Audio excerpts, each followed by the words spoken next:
అందరికీ నమస్కారం. వాగ్దేవి యూట్యూబ్ ఛానల్‌కి స్వాగతం. మనం టీజీ ఈవీఎస్ టెట్ అండ్ డిఎస్‌లో భాగంగా ఈవీఎస్ క్లాసెస్ అనేది చెప్పుకుంటున్నాం. Important points. Fifth class EVS అనేది మనకు నడుస్తుంది ఇక్కడ టాపిక్. సో చాలా పాయింట్స్ చెప్పుకున్నాం ఇంపార్టెంట్ పాయింట్స్ అనేవి. ఈరోజు అందులో భాగంగా మరిన్ని ఇంపార్టెంట్ పాయింట్స్ అయితే చూద్దాము. సో ఇక్కడ రామగుండం థర్మల్ పవర్ స్టేషన్ ద్వారా 2600 మెగావాట్ల కరెంట్ ఉత్పత్తి అవుతుంది. సో ఈ క్వశ్చన్ అడగవచ్చు, రామగుండం అంటే మనకు తెలుసు రామగుండంలో థర్మల్ పవర్ స్టేషన్ ఉంది. దాంట్లో 2600 మెగావాట్ల కరెంట్ అనేది ఉత్పత్తి అవుతుంది. ఎన్ని వాట్లు అని అడగవచ్చు. 2600 మెగావాట్లు అనేది సమాధానం. అలాగే భద్రాచలంలో పేపర్ మిల్ అనేది ఉంది, గుర్తుంచుకోవాలి. అలాగే కొత్తగూడెంలో థర్మల్ పవర్ స్టేషన్ కూడా ఉంది. అలాగే విద్యేశ్వరంలో సహజ వాయువుతో విద్యుత్ కేంద్రం అయితే ఉంది. సో ప్రతిది కూడా చాలా ఇంపార్టెంట్, డైరెక్ట్ క్వశ్చన్స్ కూడా రావచ్చు.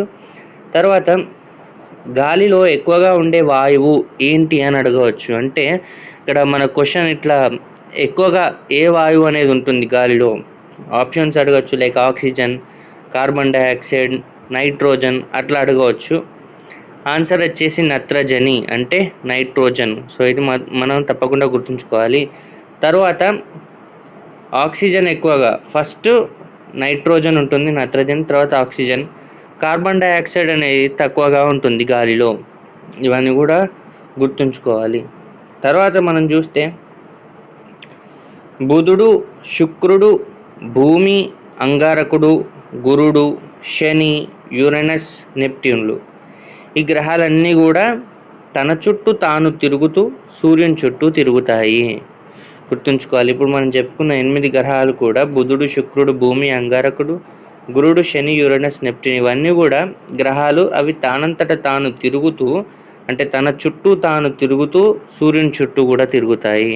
గుర్తుంచుకోవాలి. అలాగే ఇక్కడ సూర్యుడు, దాని చుట్టూ ఉన్న గ్రహాలను సౌర కుటుంబం అంటారు. సూర్యుని చుట్టూ ఉన్న ఈ గ్రహాలన్నింటినీ కలిపి సౌర కుటుంబం అంటారు.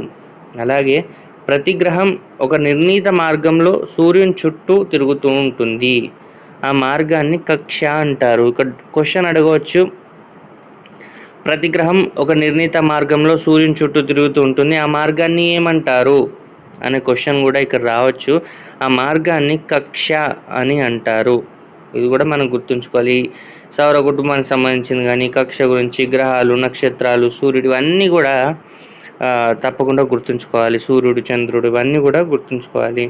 అలాగే భూమి తన చుట్టూ తాను తిరగడమే భూభ్రమణం. 24 గంటల సమయం పడుతుంది. భూమి తన చుట్టూ తాను తిరగడాన్ని భూభ్రమణం అంటారు. అలా తిరగడానికి 24 గంటల సమయం పడుతుంది. ఒక రోజు దాదాపుగా 24 గంటలు అనేది పడుతుంది. ఇట్లా గుర్తుంచుకో. గ్రహాలు అంటే ఏంటి, నక్షత్రాలు అంటే ఏంటి, ఓకే, సూర్యుడు కూడా నక్షత్రమే, అట్లా మనం గుర్తుంచుకోవాలి. తర్వాత భూమి చుట్టూ తిరగడానికి చంద్రునికి దాదాపు 28 రోజుల సమయం పడుతుంది. అడగవచ్చు క్వశ్చన్, భూమి చుట్టూ తిరగడానికి చంద్రునికి ఎన్ని రోజుల సమయం పడుతుంది అని అడగవచ్చు. 14 రోజుల, 15 రోజుల, 28 రోజుల అట్లా ఆప్షన్స్ ఇవ్వచ్చు. మనం గుర్తుంచుకోవాల్సింది 28 రోజుల సమయం. తర్వాత చంద్రునికి స్వయం ప్రకాశ శక్తి అనేది లేదు.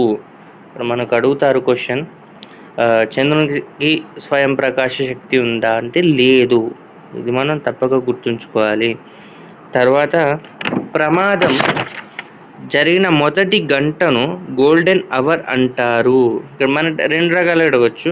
ప్రమాదం జరిగిన మొదటి గంటను ఏమంటారు అని క్వశ్చన్ అడగవచ్చు, అంటే గోల్డెన్ అవర్, లేదా గోల్డెన్ అవర్ అంటే ఏంటి అనే క్వశ్చన్ కూడా అడగవచ్చు. ఇక్కడ ప్రమాదం జరుగుతుంది కదా, జరిగిన తర్వాత ఆ ఫస్ట్ అవర్ ఏదైతే ఉందో దాన్ని గోల్డెన్ అవర్ అంటారు. Okay, golden hour. తర్వాత ఇక్కడ మనం చైల్డ్ లైన్ నెంబర్ కూడా అడగవచ్చు. చైల్డ్ లైన్ నెంబర్ అనేది అడగవచ్చు. Child line number 1098. ఈ నెంబర్ కూడా గుర్తుంచుకోవాలి. లేదా 1098 అనేది దేని అంటే child line. Okay, child line number 1098 ఏ నెంబర్ అడగవచ్చు. చైల్డ్ లైన్ నెంబర్ ఇట్లా కూడా చైల్డ్ లైన్ నెంబర్ ఏంటి అనవచ్చు, 1098. సో ఈ ప్రతి పాయింట్ కూడా ఇంపార్టెంట్. ప్రతిది కూడా గుర్తుంచుకుంటే మనకు టెట్లో కావచ్చు, డిఎస్లో కావచ్చు వచ్చే ఛాన్స్ అయితే ఉంటుంది. సో ఇవన్నీ కూడా చూడండి. అలాగే వీడియో నచ్చితే లైక్ చేయండి, షేర్ చేయండి, సబ్స్క్రైబ్ చేయండి. Thank you so much.